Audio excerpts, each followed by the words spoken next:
এই ইউনূস এই পর্যন্ত তৌহিদি জনতার রক্ত আর লাশের উপরে ক্ষমতায় এসে এই পর্যন্ত যতগুলো পলিসি হাতে নিয়েছে সবগুলো পলিসি এই দেশের ইসলাম ও মুসলমানদের বিরুদ্ধে নিয়েছে। আমার জানা মতে এমন একটা পলিসি হাতে নাই যে পলিসি ইসলাম ও মুসলমানদের পক্ষে আসে। তারা তৌহিদি জনতার রক্ত আর লাশের উপরে তাদের ক্ষমতার সিংহাসন সাজাইছে, তৌহিদি জনতা থেকে হাত গুটিয়ে নিছে। তারা পতিতাদেরকে শ্রমিকের মর্যাদা দিতে চায়, অথচ আশামনির মতো 11 বছরের মেয়েটা 3 দিন গণধর্ষণের শিকার হইল, তাকে ন্যায় বিচার যেন না পাইতে পারে পুলিশের ভেরিফাইড পেজে নির্লজ্জভাবে তার ব্যাপারে মিথ্যাচার করা হয় যে এই মেয়েটা স্বেচ্ছায় ইতিপূর্বে নাকি 2 বার তার বাড়ি থেকে পালাইছে। নাউজুবিল্লাহ। আমি জীবনের উপর রিস্ক নিয়ে তদন্ত করেছি, প্রমাণ করেছি পুলিশ মিথ্যুক। সবাই বলেন, আমি বলবো মিথ্যুক, আপনারা বলবেন পুলিশ মিথ্যুক, ধর্ষক, প্রতারক, ধর্ষক, প্রতারক, মিথ্যুক, ধোঁকাবাজ, দাঙ্গাবাজ, খুনকারী, গুমকারী। তাকবীর, তাকবীর। এইভাবে স্লোগানে কাঁপায় তুলতে হবে মুসলমান। রাজপথে আলেম ওলামারা তথাকথিত বৈষম্য বিরোধীদের ডাকে আপনারা যাবেন না। যা শুনলো তাই আমল করা না সর্বোত্তমটার উপর? ফায়াত্তাবিউনা আহসানাহু, অতঃপর যা শুনলো তার মধ্যে যেটা সর্বোত্তম, যা শুনবে সেটাকেই সত্য বলে মেনে নেবে মুমিন এমন নয়, বরং দলিলের কোষ্টি পাথরে যাচাই করে নেবে। বিশেষ করে এখন ফিতনার জামানা, ফিরকে বাতিলা, ফিরকে দল্লা অসংখ্য রয়েছে। এজন্য দলমত নির্বিশেষে প্রত্যেক আলেমের কথা শুনতে হবে এবং দলিলের কোষ্টি পাথরে যাচাই করার চেষ্টা করতে হবে। এখন বলবেন আমাদের তো সেই ক্ষমতা নাই, সেই ক্ষমতা অর্জন করাও ফরজ।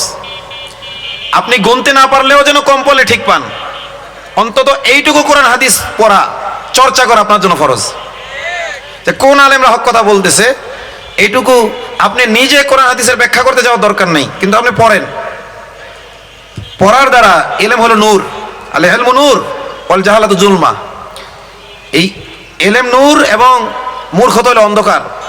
ইলমের নূর যত আপনার মধ্যে আনবেন, আপনি নিজে কোরআন হাদিসের ব্যাখ্যা করতে যাবেন না, অন্তত কাদের ব্যাখ্যা ঠিক এটুকু উপলব্ধি করতে পারবেন, যেটাকে গ্রাম বাংলায় বলে গনতে না পারলেও কি কম পড়লে ঠিক পাই। আমার অত যোগ্যতা নাই গোনার, কিন্তু কম পড়লে এইটুকু পড়াশোনা করা প্রত্যেকটা সাধারণ মুসলমানের উপরও ফরজ। এই উম্মতের উপর সর্বপ্রথম যে বিধান এসেছিল, নামাজের বিধান, রোজার বিধান, হজের বিধান, যাকাতের বিধান, কিসের বিধান? পড়ো, এ করো। যাকে বলা হচ্ছে তিনিও পড়তে জানেন না, তিনি বলে মা নবী কারিন। ওস্তাদ জিবরাইল আলাইহিস সালাম। ওস্তাদ কে? মাদ্রাসার কর্তৃপক্ষ স্বয়ং আল্লাহ। তিনি হুকুম দিলেন পড়তে পারে না ধরে চাপ দাও। আল্লাহর হুকুমে জিবরাইল চাপ দিলেন। ওস্তাদ প্রথমবার চাপ দিলেন, ছাত্র মুহাম্মদ সাল্লাল্লাহু আলাইহি ওয়াসাল্লাম আবার বললেন পারছি না পড়তে, আবার বলেন ইকরা, পড়ো, বলেই আবার চাপ দিলেন। আজকে মাদ্রাসায় চাপ দিলে এটা নাকি শিশু নির্যাতন হয়ে যায়। কি বলেন? কয়েকদিন আগে দেখলাম সাইকেলের চেইন নিয়ে সরাসরি মাদ্রাসায় ঢুকে শিক্ষককে পিটাচ্ছে। বাহ, কোনো কথা নেই কারো। আজকে যদি ভার্সিটি কোনো শিক্ষকের সাথে এমনটা করা হতো তাহলে কি হইতো? ভার্সিটির শিক্ষকরা আমাদের বোনদের হিজাব নিয়ে টানাটানি করে কি করে না? পর্দা নিয়ে টানাটানি করে কি করে না? নোংরা কথা বলে কি বলে না? উলাইকা কাল আনআম বাল হুম আদল, তারা চতুষ্পদ জন্তু বা তার চেয়েও নিকৃষ্ট। তাদের সাথে ওইগুলো করার কেউ নাই। মাদ্রাসার নিরীহ শিক্ষক সেখানে যে চেইন দিয়ে পিটাচ্ছে। ধরে নিলাম তিনি কোনো অপরাধ হয়তো করেছেন, এজন্য দেশে আইন কানুন আছে না নাই? সামাজিক বিচারের ব্যবস্থা আছে না নাই? স্থানীয় ওলামা পরিষদ আছে না নাই? আর এই আলেমদের এই পরিষদগুলো কি জন্য? একজন আমার কাছে ফোন আসতেছে, মেসেজ আসতেছে, সে কিছু করেন, আমি তো বেশ কিছু ঝামেলা নিয়ে ব্যস্ত আছি, আপনারা জানেন না, একসাথে কতটা সামলাবো। ওই এলাকার স্থানীয় ওলামা পরিষদ কি করে? তারা তদন্ত করে জানায় না কেন আমাদের যে আসলে ঘটনা কি হয়েছে? আমরা তো দূর থেকে জানি না। তাদের দায়িত্ব আছে না নাই? আল্লাহ দায়িত্ব বলেন তৌফিক দান করুক। হ্যাঁ, ক্ষেত্র বিশেষে কিছু ব্যতিক্রম ঘটনাও ঘটে, শিশুদের সাথে অন্যায়ও হয় মাদ্রাসাগুলোতে। নাস্তিকরা বলে যে এইগুলোর ব্যাপারে আমরা সোচ্চার না, অথচ আমি যশোর দরাটানা মাদ্রাসায় পড়েছি। আমি নিজে এক সমকামী মিটাইছি, ধরেন না হাসপাতালে পাঠাইছি, মাদ্রাসায়। এটা এমন না যে আমরা নিজেদের ব্যাপারে ছাড় দিয়ে দেই, তোমরা ইসলাম প্রতিষ্ঠা করতে দাও, আমাদের নিজেদের লোকের বিচার আগে করবো, তোমাদের বিচার 2 নম্বরে করব। তোমরা করে দেখো না, বরং আমাদের মধ্যেও যে অন্যায় অপকর্মগুলো হচ্ছে এটাও তোমাদেরই অন্যায় অপকর্মের প্রভাব। কারণ একটা প্রবাদ আছে না যে শহরে যখন আগুন লাগে দেবালয়েও কি থাকে না, আগুন লাগতে খালি একটা প্রবাদ। আপনার এই যশোরে যদি আগুন লাগে মসজিদ বাদ থাকবে, মাদ্রাসা বাদ থাকবে? তো সমাজের যে সেকুলার সমাজে যে কুপ্রভাব এটা আস্তে আস্তে সব জায়গায় ঢুকবে যদি এটা সংস্কারের চেষ্টা না করা হয়। আমি কারাগারে থাকা অবস্থায় সমকামিতার বিরুদ্ধে আলোচনা করছিলাম, কারণ ওইখানে এইটা ওই কয়েদি যারা আছে অনেক দুশ্চরিত্র আছে, এবং এই দুশ্চরিত্র শুধু এই কয়েদি নেই, সিস্টেম দুশ্চরিত্র। আমাদের বৈষম্য কারামুক্তি আন্দোলনের অন্যতম একটি ধারা আছে, দফা আছে, দাবি আছে, সেটি হলো প্রত্যেকটি কারাবন্দীকে তার স্ত্রীর সাথে মাসে অন্তত একবার একান্তে সাক্ষাতের সুযোগ দেওয়া হোক। এটার ব্যবস্থা নাই কারাগারগুলোতে, যার কারণে যা 30 বছর সাজা হয়েছে সে কি করবে? ওই রকমের টাকাও নাই, আল্লাহ ভীতিও নাই। এই জন্য ওই কয়েদি কি করে, কোনো যুবক তরুণ যদি যায় নাউজুবিল্লাহ তাকে বালাৎকার করে। এটার ভয়াবহতা সম্পর্কে আলোচনা করছিলাম। এক বুড়ো মেয়ে লাফায় উঠছে, 5 ওয়াক্ত নামাজ আমার পিছনে পড়ে, দেখলাম উনি খেপে গেল, বলছে বালাৎকার শুধু কি জেলখানায় হয়, বিভিন্ন হেফজখানায় হয়। আমি বললাম আমি অস্বীকার করছি না, সুতরাং আমি একটা কথা বলি আপনাকে, আপনারা ইসলাম কায়েম করে সবার আগে এই বালাৎকারের যে ইসলামী আইন আছে, ইসলামী আইনে আগে হুজুরদেরই বিচার করেন, সমস্যা নেই তো। আমরা কি বলছি নাকি হুজুরদের ছেড়ে দেন? বলছি তো। যাই হোক, আমি বলতেছিলাম যে মাদ্রাসায় পড়াশোনা হওয়ার জন্য চাপ দেওয়া লাগে না? লাগে না? চাপ কিছু দেওয়া লাগে, কিন্তু এখন গার্জিয়ান এটা নিতে চায় না। আমি কয়েকটা মাদ্রাসা পরিচালনা করি, অনেক কমপ্লেন আমার ওস্তাদের ব্যাপারে। এবার তদন্ত করলে দেখা যায় যে তিলকে তাল বানাইছে, চাপ নিতে পারে না। তো রাসূল সাল্লাল্লাহু আলাইহি ওয়াসাল্লাম পড়তে জানতেন না, জিবরিল চাপ দিছে না, দেয় নাই? জিবরিল আবার চাপ দিলেন, রাসূল বললেন পারি না পড়তে, আবার চাপ দিলেন। এরকম 3 বার চাপ দেওয়ার পর তিনি পড়া শুরু করলেন, ইকরা বিসমি রাব্বিকাল্লাযী খলাক। সুবহানাল্লাহ। তো এই উম্মতের উপর সর্বপ্রথম বিধান কি এসেছিল? পড়ার বিধান। কিসের বিধান? এবং এমন একটি জাতি যে জাতীয় উম্মি, এমন একজন নবী যিনি নবীও কি উম্মি, নিরক্ষর। আমাদের বাঙালিরা তো আমরা নিরক্ষর না, অন্তত পড়া তো জানি, কোরআনের তরজমা পড়তে পারি না। মক্তবে গিয়ে যদি শেখার সুযোগ নাও থাকে, প্রত্যেকটা মসজিদের ইমাম সাহেব মাশাআল্লাহ, বেশিরভাগ মসজিদের ইমামদেরই তো কেরাত শুদ্ধ নাকি, তার কাছে গিয়ে কোরআন শিখতে পারি না? দুনিয়ার সব শিখতে পারি, এখানে কেন পারি না? এই যে মুহাম্মাদুর রাসূলুল্লাহ যে বলছি কালিমার দ্বিতীয় অংশে, মুহাম্মদ সাল্লাল্লাহু আলাইহি ওয়াসাল্লাম আল্লাহর রাসূল, আল্লাহর বার্তাবাহক, তিনি কি করবেন? মামলা দায়ের করবেন। ওয়াকালার রাসূল, সেদিন রাসূল মামলা দায়ের করবেন, ইত্তাখাযা কওমি হাযাল কুরআনা মাহজুরা, আমার জাতি এই কোরআনকে পরিত্যাগ করেছে। সূরা ফুরকানের সম্ভবত 30 নম্বর আয়াত আল্লাহ বলেছেন। রাসূল মামলা দায়ের করবেন, আমাকে রাসূল বার্তাবাহক বলেছে, অথচ আমার এই বার্তা তারা পড়ে দেখে নাই। রাসূল মানে কি? আল্লাহর পক্ষ থেকে এই সংবিধান, সারা বিশ্বের বিস্ময়কর গ্রন্থ রাসূলের মাধ্যমে আমরা পেয়েছি, এবং রাসূলের জীবনী দিয়ে সেটির ব্যাখ্যাও তিনি করে দিয়ে গেছেন, প্র্যাকটিক্যাল ব্যাখ্যা আমরা পেয়েছি না? কোনো অস্পষ্টতা আছে? তো সেটা আমরা পড়ে দেখছি না, পড়ার চেষ্টা করছি না, বোঝার চেষ্টা করছি না। আল্লাহ বলেন আফালা ইয়াতাদাব্বারুনাল কুরআন আম আলা কুলুবিন আকফালুহা, তারা কি কোরআন নিয়ে একটু চিন্তা করবে না, নাকি তাদের অন্তর তালাবদ্ধ? তাদের অন্তর কে তালা দিয়ে রাখলো? অথচ ওয়ালাকাদ ইয়াসসারনাল কুরআনা লিযিকর ফাহাল মিন মুদ্দাকির, আমি কোরআনকে বোঝার জন্য, উপদেশ গ্রহণের জন্য সহজ করেছি। আছো কি কেউ বুঝতে চাও, উপদেশ গ্রহণ করতে চাও? হ্যাঁ, কিছু জায়গা আছে জটিল, সেগুলো মুফাসসিরদের কাছ থেকে ব্যাখ্যা আনতে হবে। সেটা সাধারণ মানুষ তো দূরের কথা, বর্তমান জামানার বেশিরভাগ আলেমদেরও সেসব জায়গায় ব্যাখ্যা করার সুযোগ নাই, অধিকার নাই। পূর্ববর্তী মুফাসসিরগণ যে ব্যাখ্যা করে দিয়ে গেছেন সেটার উপরই থাকতে হবে, নতুন করে ব্যাখ্যা কি নাই, সুযোগ নাই।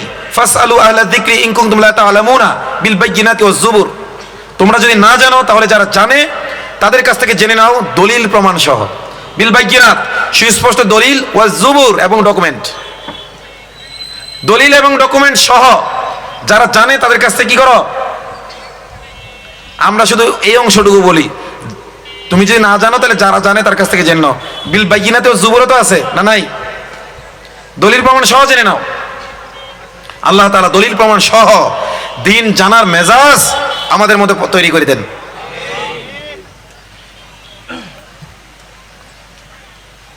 আমি বলছিলাম যে জ্ঞানী হইতে হলে দুইটি গুণ অর্জন করা দরকার। এক, আল্লাযীনা ইসতামিউনাল কওল, যারা মনোযোগ সহকারে শোনে। ইসতামিউন এটা ইস্তেমা থেকে এসেছে, এটা হলো ইজতেমা, বিশ্ব ইস্তেমা, ওটা হলো জিম দিয়ে, মানে একত্রিত হওয়া। হলো ইস্তেমা সিন দিয়ে, আর সামন ধাতু থেকে আসছে। এর অর্থ হলো মনোযোগ সহকারে শোনা, আপাদ মস্তকে শোনা। আর সামু মানে শোনা, স্বাভাবিক শোনা। আর ইস্তেমা মানে আপাদ মস্তকে শোনা। আপনি শুধু কান দিয়ে শুনবেন না, মাথা থেকে পা পর্যন্ত প্রতিটি অঙ্গ প্রত্যঙ্গ যেন আপনার কান হয়ে যায়, এমনভাবে শুনবেন। আল্লাহ তাআলা শোনা, ওইভাবে শোনা তৌফিক দান করেন। তো যারা মনোযোগ সহকারে শোনে, ফায়াত্তাবিউনা আহসানাহু, এবং যা শুনলো তার মধ্যে সর্বোত্তমটার অনুসরণের চেষ্টা করে। নাকি মোটামুটি জায়েজ হইলে ওইটা মেনে নেয়। আমরা দিনের ব্যাপারে জায়েজ খুঁজি আর দুনিয়ার ব্যাপারে উত্তম খুঁজি। অত উচিত ছিল দিনের ব্যাপারে কি খোঁজা? উত্তম খোঁজা। আর দুনিয়ার ক্ষেত্রে চললেই হইল, দুনিয়া বাস কোন রকম আমার চলে গেলেই হইল। আর দিনের ক্ষেত্রে আমি চলবো কি? উত্তমটার উপরে। আর সর্বোত্তম পন্থা কার পন্থা? খয়রুল হাদি হাদিউ মুহাম্মদ সাল্লাল্লাহু আলাইহি ওয়াসাল্লাম। সর্বোত্তম পন্থা কার পন্থা? দিনের ক্ষেত্রে আমরা জায়েজ আছে কি দেখবো না সুন্নাহ দেখবো? জি, মানে বলে এই জিকির জায়েজ আছে, কেউ বলে না এইভাবে জিকির করা বেদাত। সুন্নত কিন্তু কেউ কয় না। তাহলে সুন্নত গুলো করেই তুমি কুল পাইবা না। তোমার জায়েজ বা বেদাতের বিতর্কে ঢোকার দরকার কি? বিতর্কে ঢোকার দরকার আছে? তো দিনের ক্ষেত্রে আমরা চিন্তা করি এটা জায়েজ আসেনি, জায়েজ আসেনি, তর্ক করি। তর্ক করার দরকার নাই তো, তর্ক করে সময় নষ্ট করার দরকার নেই। ভাই সুন্নত কিনা তাই বলো, সোজা বলো। কারণ সুন্নত মাসনুন জিকির এত আছে, এগুলো করে তো শেষ করতে পারবো না। হিসনুল মুসলিমে দেখেন কত, ইমাম নববী রাহমাতুল্লাহি আলাইহি আল আজকার লিখছেন, আপনার পুরো জীবন লাগবে এই জিকিরগুলো শেষ করতে। আল্লাহ তাআলা আমাদের সুন্নাহ অনুযায়ী চলা তৌফিক দান করেন। তো যারা মনোযোগ সহকারে কথা শোনে এবং যা শুনলো দলিল প্রমাণের আলোকে যাচাই বাছাই করে সর্বোত্তমটার উপর আমলের চেষ্টা করে, অনুসরণের চেষ্টা করে, আল্লাহ বলেছেন উলাইকাল্লাযীনা হাদাহুমুল্লাহ, এরা ওই সকল লোক যাদেরকে আল্লাহ তাআলা হেদায়েতের উপর সুপ্রতিষ্ঠিত রেখেছেন। এই দুই গুণ ওই সকল লোকের গুণ যাদেরকে আল্লাহ তাআলা হেদায়েতের উপর কি রাখেন? সুপ্রতিষ্ঠিত রাখেন। সে নফস, তার মন কোনটা চায় এটা দেখে না, দলিল প্রমাণের আলোকে কোনটা বেশি উত্তম এটা দেখে। এই মেজাজ যারা তৈরি করবে, আল্লাহ বলেছেন তাদেরকে আল্লাহ হেদায়েতের উপর সুপ্রতিষ্ঠিত রাখবেন। ওয়া উলাইকা হুম উলুল আলবাব, এবং তারাই প্রকৃত জ্ঞানী। তবে নিজে নিজে গবেষণা করলে হবে না। যদি কিতাব যথেষ্ট হইতো তাহলে এক তাওরাত কিতাবের জন্য আল্লাহ তাআলা হাজার হাজার নবী পাঠাইছেন, হাজার হাজার নবী পাঠাইছেন। বনী ইসরাঈলরা শত শত নবীকে হত্যা করেছে, মিথ্যাবাদ প্রতিপন্ন করেছে। ফারিকান কাযযাবু ওয়া ফারিকাই ইয়াকতুলুন, এক দলকে তারা মিথ্যা প্রতিপন্ন করেছে, আরেক দলকে তারা হত্যা করেছে। এক তাওরাতের জন্য এত নবীর প্রয়োজন হলো কেন? তাহলে শুধু কিতাব কি যথেষ্ট? তাহলে কিতাবুল্লাহ এবং রিজালুল্লাহ এই দুইটার মধ্যে সমন্বয় করতে হবে। ওলামাদের সোহবতে থেকে তাদের আলোচনাও শুনতে হবে, নিজের গবেষণাও করতে হবে, এবং গবেষণাটাও হবে ওলামাদের দিক নির্দেশনা অনুযায়ী, মন মতো নয়। আল্লাহ তাআলা হকপন্থী আলেমদের চিনে তাদের সোহবতে থেকে তাদের দিক নির্দেশনা অনুযায়ী দিনের জ্ঞান অন্তত এতটুকু অর্জন করার তৌফিক দান করুন, যেন ফিতনার জামানায় আমরা হক বাতিল চিনে চলতে পারি। আমি আপনাদের সামনে কয়েকটা আয়াত তেলাওয়াত করেছি একটি সূরার, কোরআনে কারীমের একটি সূরা আছে, সূরা আল মুমতাহিনা। আমার হাতে যে কোরআনটি আছে হাফেজি কোরআন বলে এটাকে। এই কোরআনের 550 নম্বর পৃষ্ঠা। কত পৃষ্ঠা? সূরার নাম কি? 60 নম্বর সূরা। কত নম্বর? কোরআনে কারীমের 60 নম্বর সূরার শুরু থেকে আমি তেলাওয়াত করেছি। সূরার নাম কি? মুমতাহিনা শব্দের অর্থ পরীক্ষক। এটি এসেছে ইমতিহান ক্রিয়ামূল থেকে। ইমতিহান মানে পরীক্ষা, আর মুমতাহিনা মানে পরীক্ষক, যিনি পরীক্ষা করে তাকে কি বলে? মুমতাহিন, মুমতাহিনা, দুইটি শব্দ। এর অর্থ কি? পরীক্ষক। তাহলে এটাকে মুমতাহিনা কেন বলা হইল? এটা হলো ঈমান, আপনার ঈমান আছে কি নাই পরীক্ষা করে দেখবেন আপনি সূরার আলোকে। আপনি ঈমানদার না বেঈমান, আপনি মুমিন না মুনাফিক, পরীক্ষা করবেন কিসের মাধ্যমে? সূরা মুমতাহিনার আলোকে আপনি সিদ্ধান্ত নেবেন যে আপনি মুমিন না মুনাফিক। আজকে আমরা অন্তত নিজে মুমিন না মুনাফিক এটুকু যাচাই করার জন্য মনোযোগ দিয়ে আলোচনা শুনবো তো ইনশাআল্লাহ। আল্লাহ তাআলা তৌফিক দান করেন। আল্লাহ বলছেন ইয়া আইয়ুহাল্লাযীনা আমানু, হে ঈমানদারগণ, বিসমিল্লাহির রহমানির রহিম, ইয়া আইয়ুহাল্লাযীনা, হে ঈমানদারগণ। ঈমানদার কারা?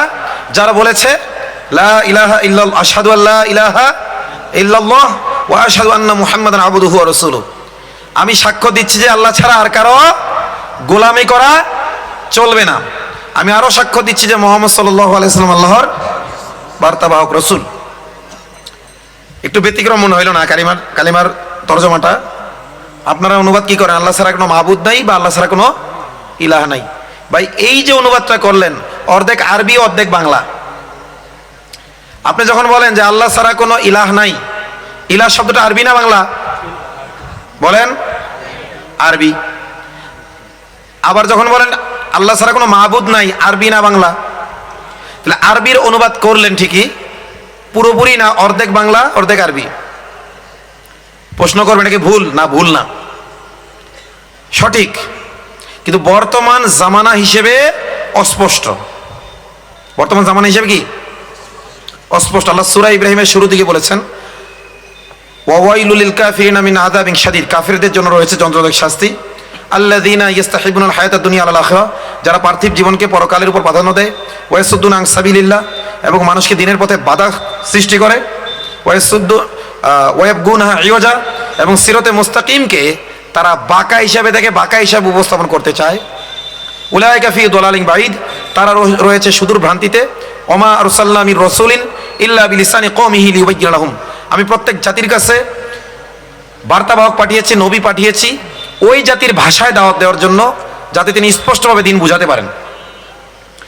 তাহলে কালিমাকে অনুবাদ করতে হবে অর্ধেক আরবি অর্ধেক বাংলা, না পুরো পিওর বাংলা। আমরা না বাঙালি মুসলমান দাবি করি, বিশ্বের মধ্যে যারা ভাষার জন্য জীবন দিয়েছে তার মধ্যে অন্যতম এক জাতি কি? বাঙালি জাতি। আমরা বাঙালি মুসলমান, অথচ কালিমাটাকে পিওর বাংলায় অনুবাদ করি না, আফসোস। কালিমা পিওর বাংলায় অনুবাদ করতে রাজি আছেন? কে হাত তোলেন। যখন আরবিতে বলবেন পিওর আরবি, যখন বাংলায় বলবেন পিওর বাংলা। আল্লাহ তাআলা তৌফিক দান করেন। ওইটা ভুল না, এক সময় আরবি ফার্সির প্রচলন ছিল। বাংলা এখন যেমন ইংরেজির প্রচলন প্রচুর বাংলা ভাষার সাথে, এক সময় আরবি ফার্সির প্রচলন ছিল, যার কারণে আরবি ফার্সি বাংলা শব্দের সাথে ব্যবহার হইলেও বোঝা যাইত। কিন্তু এখন বেশি ইংরেজির প্রচলন, শুদ্ধ বাংলার প্রচলন হয়ে গেছে, বা ভাষা চেঞ্জ হয়ে গেছে। তা আমরা এখন এই যুগোপযোগী ভাষায় কালিমার অনুবাদ করতে হবে। কথা কি বুঝতে পারছেন? তো লা মানি নাই, ইলাহ মানি মাহবুদ যে আমরা বলি। কুল্লু মা ইউবাদ, যার দাসত্ব করা হয়। ইলাহ মানে কি? যার গোলামি করা হয়। তাহলে লা ইলাহা, কারো গোলামি করা চলবে না, ইল্লাল্লাহ, আল্লাহ ছাড়া। সোজা বাংলা। কালিমার অর্থ কি বলেন? আল্লাহ ছাড়া আর কারো গোলামি করা। সবাই বলেন তিনবার বলেন। এটাই লা মানি নাই, আর ইলাহ মানি যার দাসত্ব করা হয় বা যার গোলামি করা হয়। আবাদা ইয়াবুদু ইবাদাতান ওয়া উবুদিয়াতান, আলাহ ইয়ালাহু ইলাহাতান ওয়া উলুহিয়াতানেরও একই অর্থ। ইলাহ শব্দেরও যে অর্থ, মাহবুদ শব্দেরও সে একই অর্থ। ডিকশনারি খুলে দেখেন, ইলাহুনের অর্থ আরবি ডিকশনারিগুলিতে লেখা কি লেখছে দেখেন। লিসানুল আরব খোলেন, আল মুনজিদ খোলেন, আল মুজামুল ওয়াসিদ খোলেন, এই অর্থই পাবেন। কুল্লু মা ইউবাদ, মাহবুদুন, মালুহুন, এই অর্থই পাবেন। তো ইলাহ মানে কি? যার দাসত্ব করা হয় বা যার গোলামি করা হয়। লা ইলাহা, কারো গোলামি করা চলবে না, ইল্লাল্লাহ, আল্লাহ ছাড়া। বলেন। তাহলে কালিমার সোজা বাংলায় অর্থ কি বলেন? আল্লাহ ছাড়া আর কারো গোলামি করা চলবে না। বলেন, আবার বলেন, আবার বলেন। তাহলে এখন যখন কালিমার অর্থ করবেন তখন কি বলবেন? আল্লাহ ছাড়া আর কোনো মাবুদ নাই। ওইটা ভুল না, কিন্তু বর্তমান যুগ হিসেবে অস্পষ্ট বাঙালি মুসলমানের জন্য। এজন্য স্পষ্টভাবে জানতে হবে, শিখতে হবে, প্রচারও করতে হবে। আল্লাহ তৌফিক দান করেন। কওমি মাদ্রাসায় তালিমুল ইসলাম অর্থাৎ ইসলাম শিক্ষা নামে একটি কিতাব আছে, বই আছে। এই বইয়ের দ্বিতীয় খণ্ডে আছে অর্থ উদ্দেশ্য না বুঝে যদি কেউ কালিমা পড়ে সে কি মুসলমান হবে? উত্তরে বলা হয়েছে না, অর্থ এবং উদ্দেশ্য না বুঝে কেউ কালিমা পড়লে মুসলমান হবে দাওয়াত তাবলীগের মেহনতে যাওয়ার সুবাদে আমি অনেক পরীক্ষা করেছি মানুষকে, মুসলমানদেরকে। ইলাহের অর্থ তারা বোঝে না। কেউ বলে ইলাহ মানে সৃষ্টিকর্তা, কেউ বলে ইলাহ মানে রিজিক দাতা, কেউ অনেক বলে যে ইলাহ মানে পালনকারী, লালনকারী। ইলাহ মানে কি? যার গোলামি করা হয়। তো লা ইলাহা ইল্লাল্লাহ, আল্লাহ ছাড়া আর কারো গোলামি করা চলবে না। আল্লাহর হুকুমের বিরুদ্ধে কেউ হুকুম দিলে সে হুকুম মানা, আল্লাহর হুকুমের বিরুদ্ধে যারা হুকুম দেয় তারা হলো আল্লাহ দ্রোহী। কোরআনের ভাষায় তারা তাগুত। আল্লাহ দ্রোহীর আরবি কি? তাগুত। তাগুত শব্দটি এসেছে তুগিয়ান থেকে। তুগিয়ান মানে দ্রোহ, তুগিয়ান মানে কি? আর পরিভাষায় তাগুত কাকে বলে? ইবনে কাসির রাহিমাহুল্লাহ লিখছেন যে কুল্লু যী তুগিয়ানিন আলাল্লাহ, শাব্দিক অর্থ তো দ্রোহ, আর তাগুত মানে দ্রোহী। তবে পারিভাষিকভাবে প্রত্যেক আল্লাহ দ্রোহীকে তাগুত বলে। তাগুত কাকে বলে? প্রত্যেক আল্লাহ দ্রোহীকে। তো লা ইলাহা যখন আমরা বলছি, কারো গোলামি করা চলবে না। কোন দুর্গার ইবাদত হবে না, দুর্গার গোলামি হবে না, কালীর গোলামি হবে না, সরস্বতীর গোলামি হবে না, ভারতের গোলামি চলবে না, আমেরিকার গোলামি চলবে না, রাশিয়ার গোলামি, ইউরোপের গোলামি, চীনের গোলামি। লা ইলাহা বলে আপনি সব অস্বীকার করে দিলেন। কারো গোলামি চলবে না ইল্লাল্লাহ, আল্লাহ ছাড়া। আল্লাহ ছাড়া আল্লাহর জমিনে আর কারো গোলামি। ইন্নী জাইলুন ফিল আরদি খলিফা, জমিনে আমি প্রতিনিধি পাঠাইছি। কোথায় পাঠাইছেন আল্লাহ? প্রতিনিধি কোথায় পাঠাইছেন? এই জমিনে পাঠাইছেন।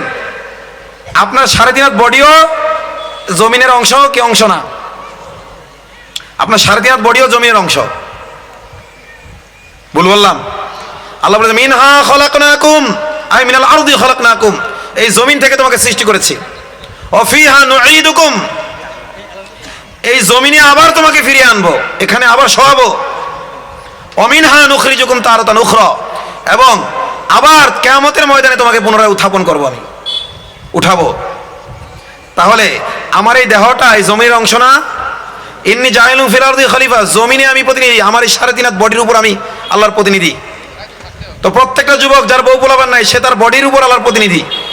যার বউ আছে সে তার নিজের বডি এবং তার স্ত্রীর উপর প্রতিনিধি, আল্লাহর খলিফা। যার সন্তান আছে সে নিজের উপর, তার স্ত্রীর উপর, তার সন্তানদের উপর আল্লাহর কি? প্রতিনিধি, সে খলিফা। হ্যাঁ, আচ্ছা ঠিক আছে, কথা কি বুঝতে পেরেছেন?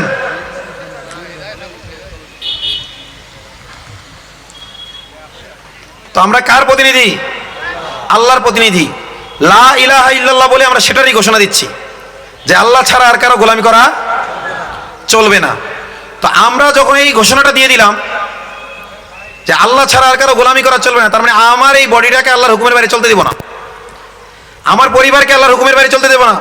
যার সমাজের উপর কর্তৃত্ব আছে তার সমাজকে সে আল্লাহর উপর হুকুমের বাইরে চলতে দিবে না। যার রাষ্ট্রের উপর কর্তৃত্ব আছে সে রাষ্ট্রের কোনো একজন সদস্যকে আল্লাহর হুকুমের বাইরে চলতে দিবে না, যদি দেয় সে দায়ুস। যার পরিবারকে সে আল্লাহর হুকুমের বাইরে চলতে দেয় সে পারিবারিক দায়ুস, যে সমাজকে চলতে দেয় সে সামাজিক দায়ুস, যে রাষ্ট্রকে চলতে দেয় সে রাষ্ট্রীয় দায়ুস। আর দায়ুস ব্যক্তিগতভাবে যত আমলেই করুক না কেন জান্নাতের ঘ্রাণও পাবে না সে। তো আমি বলছিলাম লা ইলাহা ইল্লাল্লাহ ইয়া আইয়ুহাল্লাযীনা আমানু, হে ঈমানদারগণ, হে ঈমানদারগণ বলে আল্লাহ কাদের বুঝাইছেন? যারা লা ইলাহা ইল্লাল্লাহ মুহাম্মাদুর রাসূলুল্লাহ এই কালিমা বলেছে, বুঝে শুনে বলেছে না বুঝা? অন্তর থেকে বলছে না মুনাফিকের সাথে? তো আল্লাহ বলে ইয়া আইয়ুহাল্লাযীনা আমানু, হে ওই সকল লোক যারা ঈমান এনেছো, অর্থাৎ বলেছো আল্লাহ ছাড়া আর কারো গোলামি করা চলবে না। মুহাম্মদ সাল্লাল্লাহু আলাইহি ওয়াসাল্লাম আল্লাহর বার্তাবাহক, মুহাম্মদ সাল্লাল্লাহু আলাইহি ওয়াসাল্লামের আদর্শ অনুযায়ী একমাত্র আল্লাহর গোলামি করব, আল্লাহ ছাড়া আর কারো গোলামি করব না। এই দৃঢ় প্রতিজ্ঞা যারা করেছো তারা শুনে রাখো, লা তাত্তাখিযু আদুওয়ি ওয়া আদুওয়াকুম আউলিয়া, কালিমার কথা ঘোষণা, কালিমার মাধ্যমে তোমরা তাদেরকে বর্জনের ঘোষণা দিয়েছো।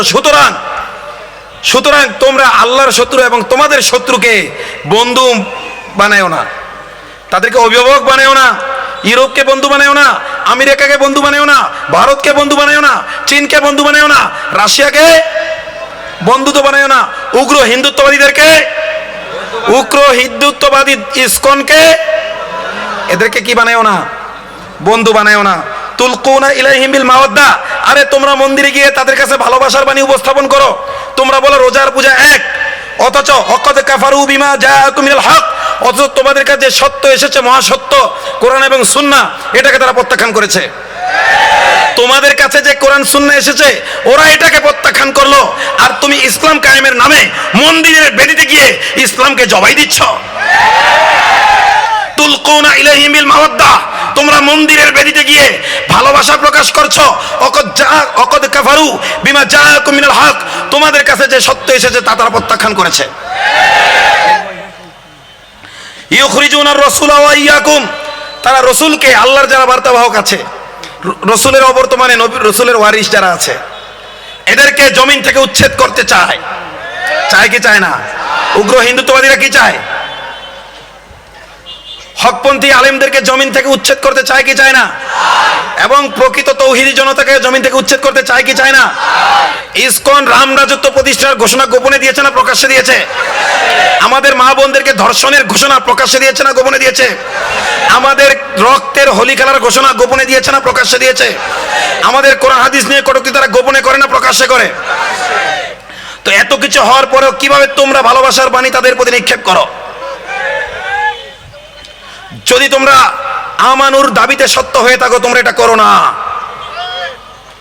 ইন কুনতুম খরজতুম জিহাদান ফি সাবিলি, যদি তোমরা আল্লাহর রাস্তায় জিহাদেই বের হয়ে থাকো, ভোটকে যদি তোমরা জিহাদেই মনে করে থাকো, অবতিগা মারজাতি, এবং কথিত এই ভোট জিহাদের মাধ্যমে যদি তোমরা আল্লাহর সন্তুষ্টি কামনা করে থাকো, তাহলে তুসিরুনা ইলাইহিম বিল মাওয়াদ্দাহ, কিভাবে গোপনে গিয়ে তাদের সাথে ভালোবাসা পোষণ করো তোমরা?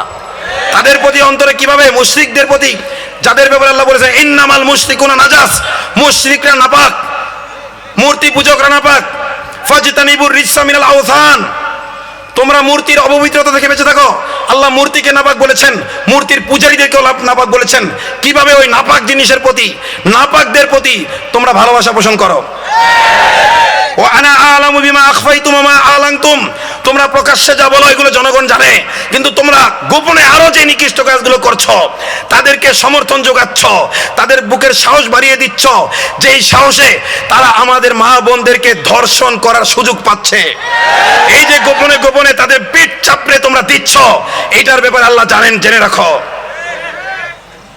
ওমাইয়া ফালহু মিনকুম ফাকাদ দাল্লা সাওয়া সাবিল, তোমাদের মধ্যে যারা এটা করেছে এবং করবে, এরা সঠিক পথ থেকে ভ্রান্ত হয়ে গেছে।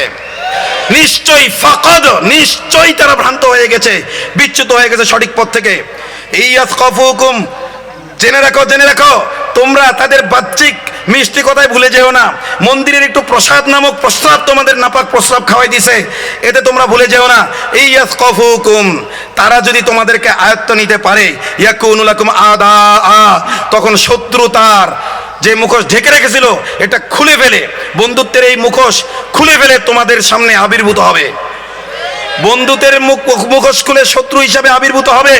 ওয়ায়াবসুতু ইলাইকুম আইদিয়াহুম, এবং তাদের হাত তোমাদের দিকে প্রসারিত করবে। ও আলসিনাতাহুম, নোংরা নোংরা ভাষায় তোমাদের সাথে কথা বলবে, বিসু, তোমাদের ক্ষতি করার উদ্দেশ্যে।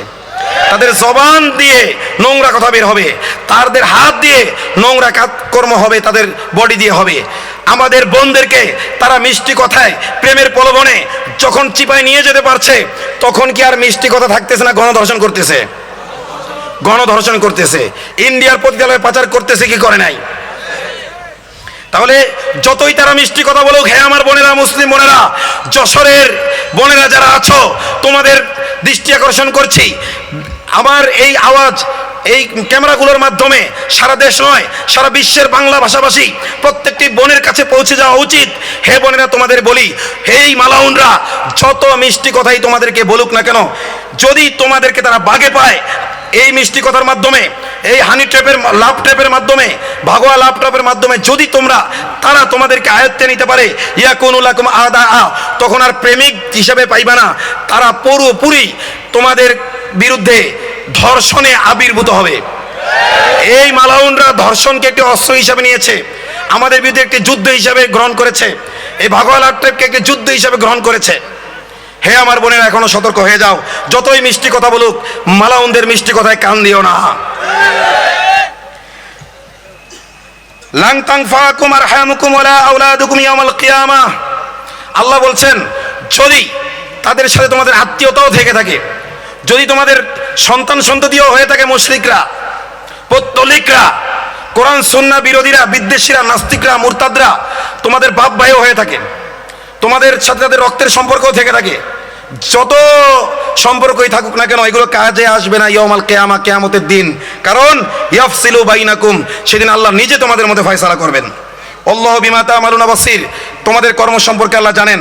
কদ কানাত লাকুম উসওয়াতুন হাসানাতুন ফি ইব্রাহিম ওয়াল্লাযিনা মাআহ, হে ওই সকল লোকেরা যারা মন্দিরের বেদিতে গিয়ে ইসলামকে জবাই করছে ইসলাম কায়েমের নামে, তোমাদেরকে বলছি শুনে রাখো, তোমাদের জন্য ইব্রাহিম এবং তার সাথে যারা ছিল তাদের জন্য রয়েছে উত্তম আদর্শ, আমাদের জন্য রয়েছে কি উত্তম আদর্শ।